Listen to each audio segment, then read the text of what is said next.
Last year I talked to Irish historian Bernard Kelly about his book Military Internees, Prisoners of War and the Irish State During the Second World War. That's episode 23 for those who haven't listened. We discussed how the Republic of Ireland walked the tightrope of neutrality and how it treated troops of belligerent nations who found themselves within its borders.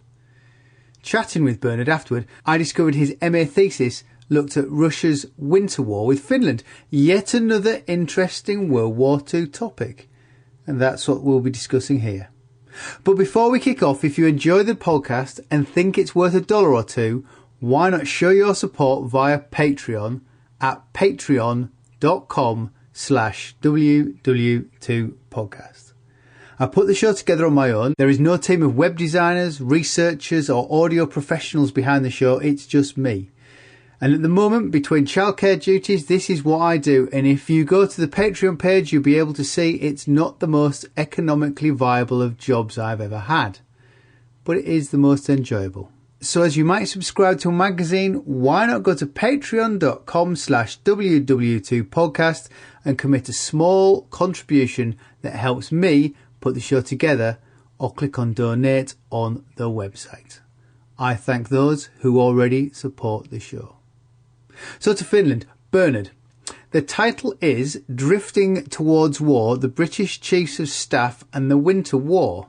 What we're going to focus on is the British response to the Soviet attack on Finland in 1939. So Britain declared war on Germany in September 1939 in response to the invasion of Poland. Then in November, Russia crosses the border into Finland.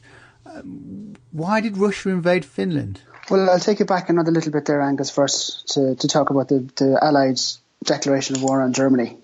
The context for all of this is that the Allied strategy at the start of the war was this of economic warfare. So they had a three-stage strategy with which to wear down Germany. The first was to blockade Germany itself and to build up Allied economic resources. The second stage was to build up a massive military force in France, and then the third stage was to launch a single war-winning offensive into Germany, and they probably suggested that might happen around 1942. So the key to all this was economic warfare, and the idea was that while the Allies were building up their economic resources, that the blockade would target specific weak points in the German economy. If in the meantime, before the war-winning offensive in 1942, if in the meantime the German economy collapsed, and Germany suffered another revolution like it did in 1918, then so much the better, which would mean the war could be concluded without the loss of life. So they identified basically two weak points in the German economy, and they thought that if they concentrated on these, that the German war production could be limited. The first was oil, which Germany imported large amounts of its oil from Romania, and the second was iron ore. Pretty much from 1939 onwards, Germany generally bought around 60% of Sweden's iron ore, and Swedish iron ore was mined in the far north of Sweden. It was brought down on trains down to the Baltic coast and shipped across the Baltic to Germany when the Baltic wasn't frozen, and the rest of the iron ore then was put on trains and sent to Narvik in Norway, where it was sent down in ships down the Norwegian coast and again across the Baltic. The key part about the Scandinavian iron ore trade to Germany is that most of it was carried inside Scandinavian territorial waters. So the Allied blockade of Germany basically had a hole in it because the iron ore ships that went from Narvik in Norway stayed inside Norwegian territorial waters for most of the way down the coast until they crossed the Baltic. And once they were crossing the Baltic, they were so close to Germany that the Allied economic blockade couldn't get at them. So that was the first part. The second part then that weakened Allied faith in the blockade was the Nazi-Soviet pact in August 1939. That had the potential to completely bypass the Allied blockade because you had the Soviet Union sending massive amounts of economic aid into Germany. The Allied planners, they really had no idea how many supplies were going into Germany from the Soviet Union, so they feared that this was another huge hole in the Allied blockade. So when you put these two things together, the fact that there was iron ore flowing into Germany from Scandinavia, and that there was potentially oil and wheat and all sorts of things flowing into Germany from Russia, you can see where the two things start to come together. It was a realistic but a very passive plan to blockade Germany, but then they identified these massive gaps that they thought could potentially undermine the whole thing. I looked up Swedish ore because I couldn't. I thought surely Germany would have access to ore from elsewhere, and this is from in 2008. The top 25 iron ore producing countries, only 2 are European, of which Sweden is 10th and Norway was 22nd, which says a lot about how important iron ore was to the war effort, really, doesn't it? I kind of assumed that you'd be able to get iron ore from elsewhere, but there you go. Russia kicks it all off. What's Russia's interest in Finland? Well, under the terms of the Nazi-Soviet Pact, as you know, the Germans and the Soviets divided Eastern Europe into spheres of influence. And the Soviet Union is assigned the Baltic states, the eastern part of Poland, and around Scandinavia. So obviously the Soviets don't waste any time. They invade eastern Poland on the 17th of September 1939. They force treaties of mutual assistance on the 3 Baltic countries. October, they approach the Finns and they ask them to send negotiators to Moscow to negotiate the moving back of the border, the Finnish border, away from Leningrad. The Finnish border was only a couple of kilometres away from the suburbs of Leningrad. So the Soviets wanted to move the border about 50 kilometres into Finland, and they were prepared to compensate them with territory in the far north in Karelia to compensate the Finns for moving the border back from Leningrad. So that's where it started, really. On the 6th of October, they requested that 2 negotiators be sent from Finland into Moscow. So they're looking to move the border. So talks going nowhere. Is Finnish or Russian intransigence, or was everyone intransigent? Well, the funny thing is that there was many Finnish politicians and many Finnish leaders who wanted the negotiators and wanted the Finnish government to be a bit flexible on this. Because in comparison to what happened in Poland, in comparison to what happened to the Baltic countries, the Soviets were being quite reasonable with what they were asking for. They were asking for a lease on a base in the Baltic, on a Finnish naval base in the Baltic, and to move the border, as I said. And a lot of Finnish leaders, including the famous Marshal Mannerheim, wanted some negotiation on this, because these are quite moderate, these terms. But the Finnish government was quite intransigent, and they said absolutely not. No way would they go to trade away Finnish territory, because they were afraid that this was the first step of creeping Soviet aggression against them. So for over a month and a half, they negotiated in Moscow, and they got absolutely nowhere. Then, the 28th of November, the Soviets staged a border incident on the Finnish border, where they claimed that Finnish artillery had fired over the border into a Soviet village and killed some civilians. The 30th, then they broke off negotiations completely, and then without a declaration of war, they basically crossed the border in great force on the 30th of November. So, once we have the invasion, what is the British French Allied response? Because obviously they took the moral high ground with Poland. So what was their reaction to Finland? Well, at the start, their reaction was quite calm and measured, because everybody figured that the Soviets would just steamroller over the Finns and get what they wanted in the war, and that there wasn't much that the Allies could do. And the British Chiefs of Staff basically offered that opinion to their civilian masters, and they said, like, here come the Soviets are going to invade Finland. Finnish resistance is going to be overcome in 2 to 3 weeks at the most, and then we'll just see where Stalin decides where to stop, in Finland, or does he want the rest of Scandinavia. So there was very little reaction at the start. But what really opened the possibilities to the Allies, the success of the Finnish defence against the Soviets. The Red Army came up against the Finnish defences and didn't break through them, and was suddenly stopped. And suddenly the prospect was open there to the Allies that they could put a force into Scandinavia under the pretext of helping the Finns. But on their way across northern Scandinavia, they could occupy the ore mines around Gallivare in northern Sweden, and therefore stop the ore flowing to Germany. So they could kill 2 birds with 1 stone here. They could take the moral high ground. They could claim to be defending another democracy against the forces of totalitarianism in Europe, but also they could do the very practical objective of stopping the flow of Swedish iron ore to Germany. The only problem taking the moral high ground is presumably you need Norway and Sweden to agree to let you cross their territory to take the moral high ground to aid Finland. Yeah, this is one of the major problems, in that there was two neutral countries in the way between the Allies and the country that they supposedly wanted to aid. So neither Norway nor Sweden were particularly keen on allowing any of the belligerents get a foothold on their territory. So throughout November, December, January and February, Norway and Sweden resisted huge pressure from the Allies and also from Finland to allow Allied troops onto their territory under the pretext of aiding Finland. It sounds as though they've been offered a golden egg, because if their original plan was just to blockade, obviously blockades are notoriously leaky. It's almost like the plan was in place to blockade. They knew they needed to stop the iron ore. Now they have a pretext for occupying the area. One would have thought the military planners would be suggesting to the politicians that they have a golden opportunity. Were they at this early stage? We're looking as late December. Was the military, the chiefs of staff, which is Edmund Ironside, Dudley Pound, and Cyril Newell, were they singing from the same hymn sheet as the politicians, or do we have everybody wanting to do something different, which basically means nobody does anything? Well, it's really remarkable to see just how quick their opinion changes, because at the outbreak of the war, there's general agreement that Britain and France, they can't afford to go to war against Germany at the moment. They can't afford to be aggressive. They can't afford to launch the offensive. And also there's an unspoken, sort of unwritten feeling that they don't want to repeat the horrors of 1914-18. So that the economic blockade is the best way to go forward to make sure that they can win the war in the most cost effective, but also at the smallest price possible in blood as well.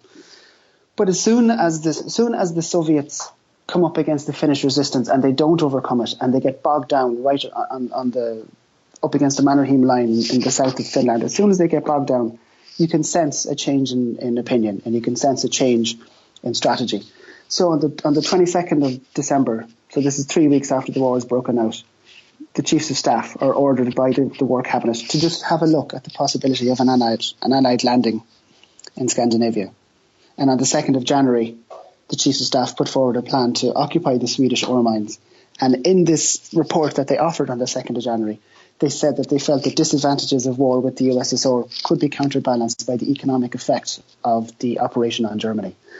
So in the space of 2 months, they've gone from advocating a very cautious response, a very, very cautious stance, to advocating basically a full-blown invasion of Scandinavia and accepting war with the Soviet Union if it meant to cut off the iron ore supply to Germany. That is how important they thought it was. It does seem to show a disregard for the USSR, considering British interests must bump into the USSR worldwide, and certainly if you occupy Sweden and Norway, you're almost asking them to come through Finland potentially. There was a very low opinion of the military capability of the USSR at this time. I mean, in particular, the plan was to establish a base in northern Sweden, and that so they'd be able to provide aid to the Finns. But they weren't planning to put in a huge amount of forces into this, because their opinion of the USSR was so low that they didn't need too many forces to do that. The chiefs of staff had reports of the Soviet invasion of eastern Poland, which they're preserved in the archives in London, and they're absolutely scathing of the amount of mistakes that they made. They call their infantry pitiable. They describe their second line troops as a rabble, and they make sure that they point out that these are ill-educated men who are coming into Western Europe, and they're suddenly amazed by the riches that they find. They have a very, very poor estimation of how the Soviet army, the Red Army, is going to perform once it crosses the Finnish border. And then it appears that their opinion is absolutely justified. When the Finns, who had a very small army in comparison to the divisions that the Red Army had put across the border, when the Finns managed to stop them in their tracks. Now, there's a variety of reasons why the Red Army was so spectacularly unsuccessful in its first attack on Finland. Basically, Stalin didn't commit the full resources of the Red Army against Finland. He just committed the resource of the military district around Leningrad.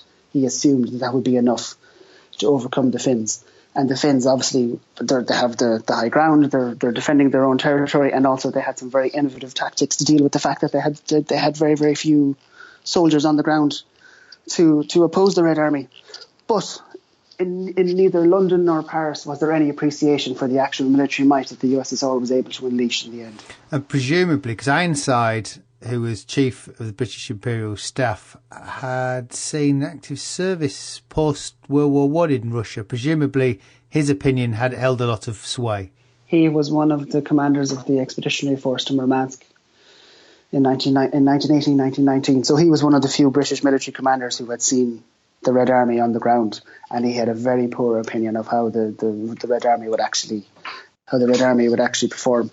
He had a very low opinion of Russians in general. He had a very low opinion of Germans as well. But he held a huge amount of sway within the Chiefs of Staff Committee because he was the only one who had experience on the ground, and the other two, Dudley Pound and Cyril Newell, tended to defer to his judgment. They probably also deferred to him because he was 6'6" and he was a former rugby player. So he was a physically imposing man as well. I wouldn't like to disagree with him.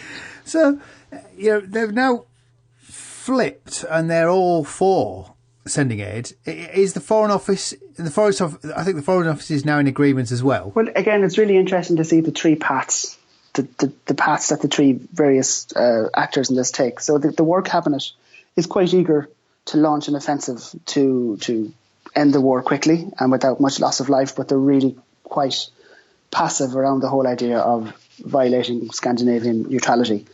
The Chiefs of Staff are all for seizing the ore mines. They're all for cutting off the ore to Germany, but they're quite careful about actually starting a war with the USSR. And the Foreign Office is the opposite of both of those things. They're all for it. They want to get in there. They want to take on the USSR. The argument that's coming out of the Northern Department of the Foreign Office is that the more sort of things that the USSR is forced to take on, the quicker it's going to collapse. So they're all for getting in there, getting into aid Finland and forcing the USSR to commit even more resources. Because their thinking is the quicker the USSR collapses, the quicker that the economic supplies flowing into Germany stop.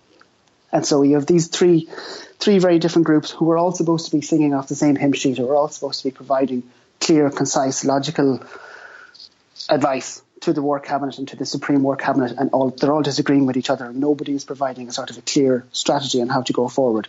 They all have the same objective at the end of the day, which is the defeat of Germany, but they all disagree about how they're going to take advantage of this supposed opportunity that's arisen in Scandinavia.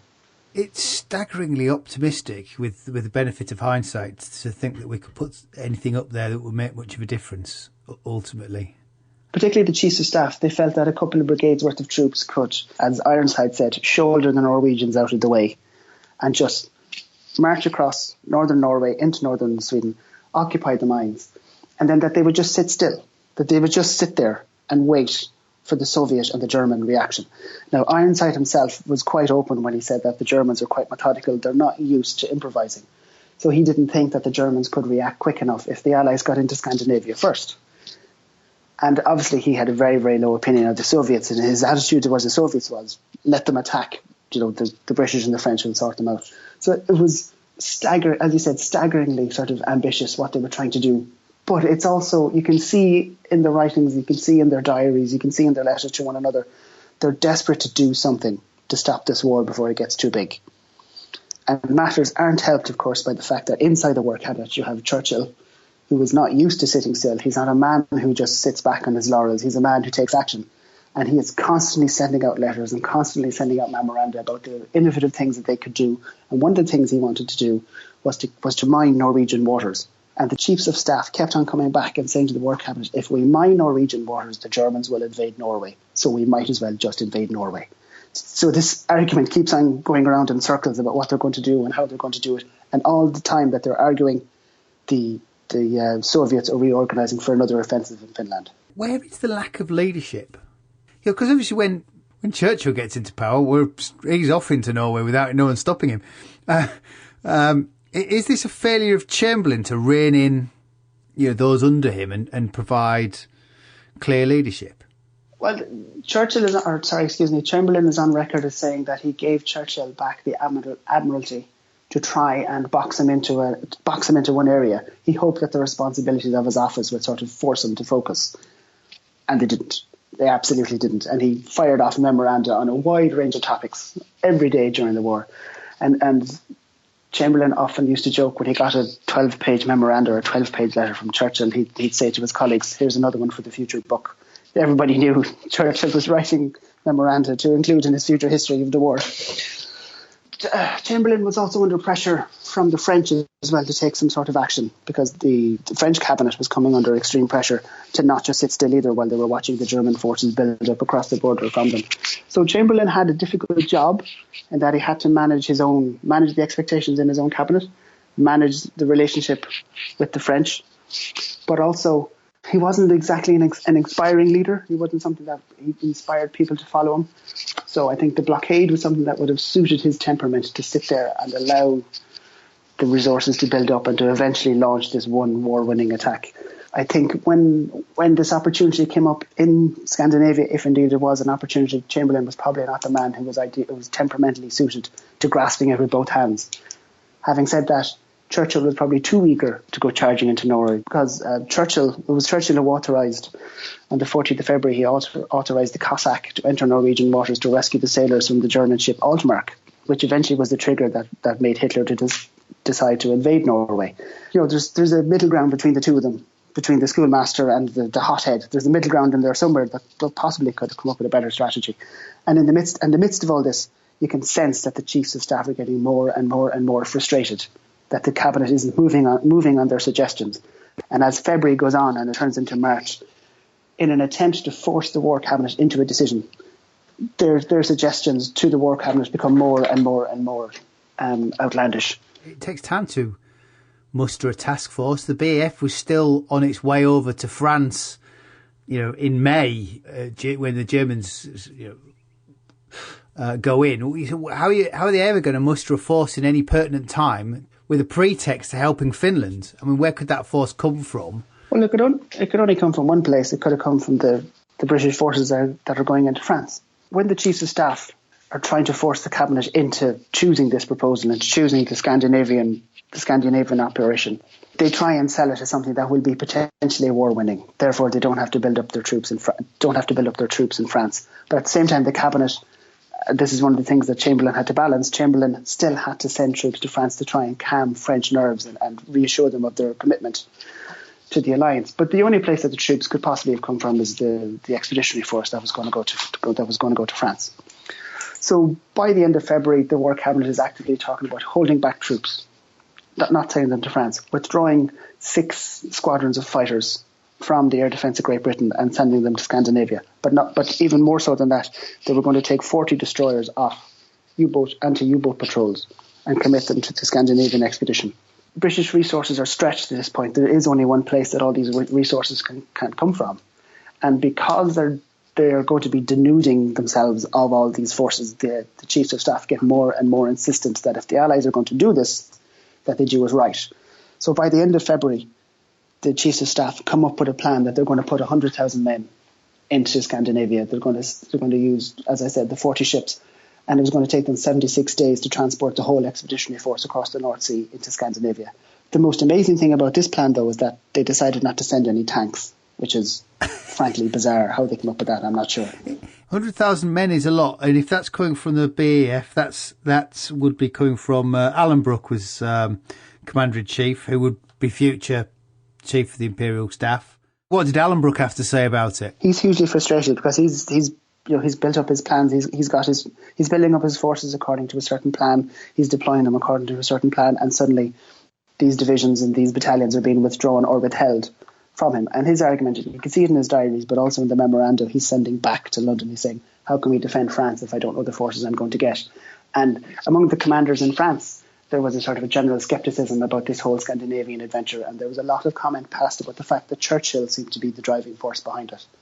Churchill, who was the architect of the attack in Gallipoli and the Dardanelles, and there was a lot of comment passed about the fact that was Chamberlain allowing Churchill to lead the British into another, naval disaster similar to the Dardanelles. Well, it did strike me as being that classic kind of let's use our shipping to draw the war away from potentially where it looked like it was going to be, to somewhere that might be more favourable for us.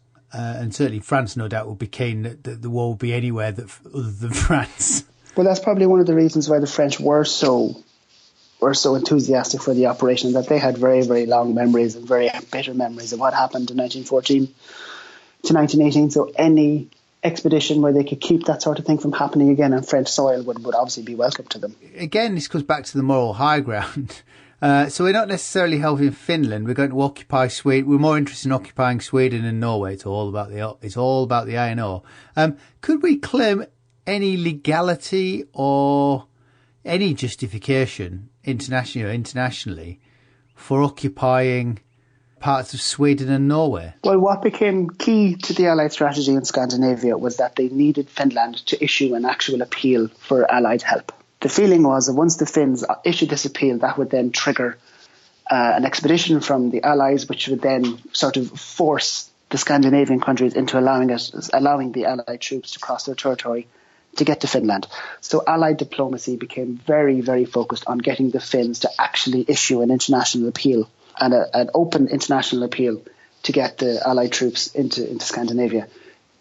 There's a couple of books on this that were written in the 1950s and 60s, and what they say really is that the Finns did issue an appeal, but they were afraid to issue it openly. So there was an awful lot of behind the doors secret diplomacy happening, where Finnish officials are saying to Norwegian officials, we really need Allied troops, can you pass this on for us? And there was a variety of back channels being opened and closed there.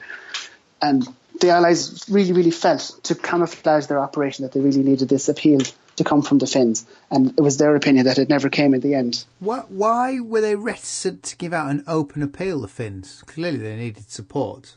They were trying to balance their own objectives. So on the one hand, they realised that eventually the Soviet army would break through their defences, but they didn't want to antagonise or to lose the chance of coming to some sort of compromise agreement with the Soviets if they issued this appeal to the Allies. There's also a long-standing and very cordial relations between the Finns and the Germans going back to the First World War, and the Germans have a huge amount of influence in Finland because of that. The Finns were also afraid of triggering maybe a German invasion across the Baltic, or perhaps an appeal to the Allies, which would cause an Allied landing, would trigger a German invasion of Norway and Sweden, which would then turn Scandinavia into a battlefield, and the Finns would have no allies at all. It was extremely complex. It was very, very difficult to sort of balance which priority you were going to go with. But in December, on the 22nd of December 1939, the Finnish minister actually said to the British minister in Helsinki that the only way that we can survive this war is if Allied troops land in Norway and march to our aid, which is as close as they came to actually issuing an appeal. So how much aid did they actually ever receive from Britain and France? I mean, they asked for a lot. What did they get? They asked for a lot of fighters. They asked for a lot of bombers. What they got an awful lot of military equipment, but non-lethal military equipment. So tents, radios, boots, medical packs, jackets, uniforms, that sort of stuff. What they desperately wanted were aircraft and modern aircraft, because the Finnish Air Force was taking a real hammering from the Red Air Force. And the Allies, they did send quite a few fighters. They sent over 8 Hurricane fighters, but no pilots. Towards the end of the war, in March 1940, the Finns did appeal for 100 bombers immediately, or 100 bombers immediately, or 50 bombers now and 50 bombers later. The French and the British discussed this at length, and the French declared, without British input, that they were willing to send everything to the Finns. In total, I suppose they didn't send a huge amount of war-making material because it took so long to ship it over the North Sea and ship it overland through Norway, through Sweden. Shipments from the UK took about a month to get from leaving the UK until they hit the front line in Finland. The war only lasted 3.5 months, so it was very... The stuff that they did send in the end was very, very small, and it went over in a trickle, but they never got the heavy equipment, they never got the heavy arms, they never got the artillery, they never got the fighters, they never got the bombers that they really, really wanted. A lot of the fighters actually that the British sent were still in crates on the docks when the Treaty of Moscow was signed in March 1940. Presumably we were getting our iron ore from Sweden as well. Well, this is one of the great ironies of it. And at the start of February, the Red Army launched a new offensive in Finland. They completely reorganised their defence. They completely reorganised their attacking forces. They launched a new offensive under Marshal Tymoshenko, and they made real headway. Now, the Finns made it very, very difficult for them, but from the opening of this offensive, it was clear that the Soviets were much more determined to push through this time, and they were determined to push through to a finish. And as it became clear that the Finns were going to be defeated, the cabinet in London debated about launching the offensive one way or another, to launch the landing in Scandinavia one way or another. And on the 11th of March, the War Cabinet actually decided to send the troops to Norway and to land, regardless of whether Norway and Sweden allowed them in. And at this meeting, Chamberlain laid out the rules of engagement. One of them was that the British force was to land in Norway, in Narvik. They were to march across land to Gallivare, where the Swedish iron ore mines were. They were to stop the flow of ore down south to Germany, but they were to ensure that the ore kept flowing to Britain. Once they consulted with the Ministry of Economic Warfare, they were shocked to discover that an awful lot of the British factories only had 2 or 3 weeks supply on hand of Swedish iron ore. So at the same time as the troops were fighting off resistance from the Swedes and presumably resistance from the Norwegians, they were to keep shipping iron ore back to the UK and keep it coming at the same rate that it had been going in peacetime. So the British were quite dependent on the iron ore trade as well. But it's remarkable that they only really thought of looking into this at the very, very end of the process. Well, it is, considering their whole strategy of tackling Germany is built around economic warfare. One might have thought they might have thought in reverse. Yes, exactly. And if you read the documents, it's really remarkable to see the shock that the Ministry of Economic Warfare put in this report, and they said we've only got 2 weeks stock on hand of Swedish iron ore, which was really, really high in phosphorus, so it was good quality stuff. So they really, really needed it. And the shock around the table when they realised that if we stop the iron ore to Germany, we stop it to ourselves as well. But there was no plan laid out as to how the troops were to get into Gallivare, to stop the ore trains and send them back to Narvik, while at the same time fighting off the Norwegians and the Swedes. Like, they assumed that the Swedes were just going to cooperate with them and just start exporting all of their ore across the North Sea to Britain. In the end, the whole question really becomes moot when in April Germany invades Norway. Our excuse has gone in one respect, but we're given another, and so I guess then we get our own Norwegian fiasco when it all comes to fruition. It becomes moot, first of all, on the 12th of March 1940, when the Finns sign a peace treaty with the Soviets, when it becomes clear that the British and the French aren't going to send enough aid, and if they do send it, they won't get there in time. They signed the Treaty of Moscow with the Soviet Union, which puts an end to the war, and they cede about 12% of their territory to the Soviet Union, including the city of Viipuri. So that's the first thing that renders it moot. But the momentum for intervening in Scandinavia doesn't go away just because the Russo-Finnish war is finished. And particularly Churchill now has really got the bit between his teeth, and he's really pushing to be able to be allowed to mine the Norwegian waters. And there's a lot of talk from Halifax that, if you do that, you're going to provoke a reaction from Germany. And there's quite a lot of very dismissive talk from Churchill saying, let us provoke it. This is what we want. If we provoke a reaction from Germany, that'll give us an excuse to get a foothold in Scandinavia. And once we're there first, we can stop the flow of ore. While the cabinet are preparing this, and while they're talking about sending 6 or 7 battalions across the North Sea, that's all they had available at the time. Once they're talking about sending these 6 or 7 battalions across the North Sea, of course the Germans are planning to send 6 divisions and their entire surface fleet into Norway, which is what they do obviously on the 8th of April 1940. I wonder if we had managed to get anybody early, if there'd been less indecision and they'd managed to get somebody there before December, so they could actually capture the mines. I wonder if the outcome would have been any different. One of those what ifs. I suppose we're in the comfortable position of we're able to see what might have happened because the German invasion and the Allied landings in Norway happened roughly at the same time. And there were a number of obviously local successes for the Allies. But in particular, they crippled the German surface fleet and wiped out most of their force of destroyers, as you would expect the Royal Navy to do. But overall, the German invasion of Norway was a great success. And there's no reason to say that a French and British landing in Norway and Sweden in December 1939 would have been any more successful than it was in April 1940. Did Swedish iron ore keep flowing to Britain throughout the war? Did Swedish iron ore keep flowing to Britain during the war? No, because the Germans and the Swedes maintained a very, very close economic relationship.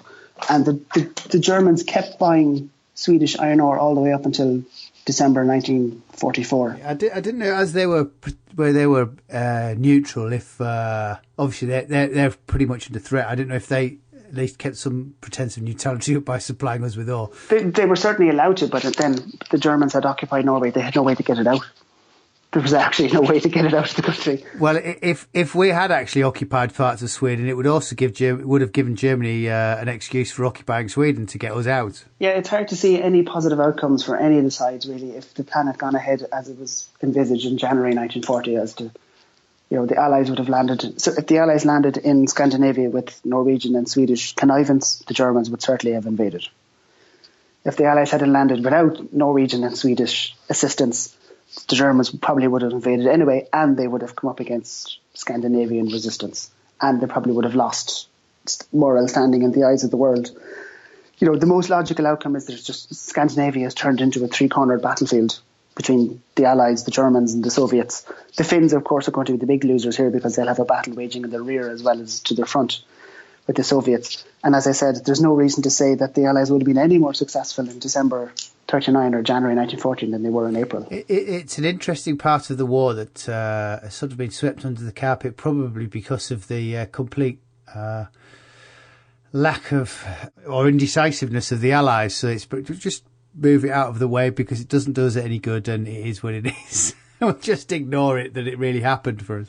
Well, what's also ignored is that by the end of March 1940, after the Treaty of Moscow has been signed and after peace has come between the Soviet Union and Finland, the chiefs of staff are actually actively recommending that the War Cabinet bombs the Soviet oil centres in the Caucasus to stop the oil flowing to Germany. So they were actually saying to the War Cabinet, we should attack Soviet Germany now, or Soviet Russia now, before they have a chance to send too many more supplies into Germany. And that's swept under the carpet as well. And what's really, really interesting is this complete set of chiefs of staff papers that I worked on for this research when I was doing it was kept in the National Archives of Scotland, and it was all closed until 1990, until after the collapse of the Soviet Union. So it's an embarrassing little secret that they didn't want to get out. Well, I think we've about wandered through quite nicely through everything. I think it's really interesting. I like the idea of they planned out their economic war, and it just is the outcome of the Second World War is so way beyond, so different from their very neat planning of the blockade. The blockade was such a neat, it was such a tidy, it was going to be a relatively bloodless plan. It was easy to sell to the public at the start, and then once they embarked on it, they realised that a blockade isn't terribly exciting. There's nothing that they can get the public enthused about. There's nothing that they can get. One of the great pressures that was coming on Chamberlain was from the French, who were trying to engage the enthusiasm of the many right-wing groups that exist, right-wing parties that existed in France. And part of this was the part of their strategy was the French government was trying to be a bit more aggressive and prove that they were going to go on the offensive. So a blockade is very, very difficult to sell to the public as being terribly exciting, whereas the stuff that Churchill was advocating, a lot of the schemes were completely harebrained and totally inconceivable, but they had the advantage of being quite innovative and very easy to sell to the public in your newspapers. Well, you've got that thing as well. There's an interesting reading this as well. You've got all that indecision sort of September through to, I think it's the start of May, Churchill gets into power. Suddenly decisions start getting made by Churchill. And it's interesting as well because he was, all right, he's Prime Minister, but he's not head of the party, the majority party in the House. Yet he is suddenly making decisions. It does help that I guess he's his own Minister of War and Prime Minister, so he's answerable to himself. Answerable to himself, and he learned that lesson. I learned that lesson in the War Cabinet as well. Watching Chamberlain, watching all the different voices, he learned that lesson while they were going through the Scandinavian debates. Because suddenly, whether it's harebrained or not, stuff happens with him in charge. Yes, well, weren't his memoranda or a lot of them were stamped with "action this day." Well, and at this point, Britain was still slightly disbelieving that it was going to be a rather large war. It was all still quite peculiar at home, I think. It's only with the fall of France that our predicament really starts sinking in, and Churchill drags us along into war. Yeah, there's that whole idea of the phony war or the Twilight War, or whatever we want to call that period. But there was actually a lot happening all over the world, but on the home front. And as you can see here on the cabinet table, it was quite surreal, the stuff that they were talking about, the plans they were coming up with to actually win the war, to invade Norway and Sweden. Like in September 1939, this wouldn't have been on the table at all, only for the Soviet invasion of Finland.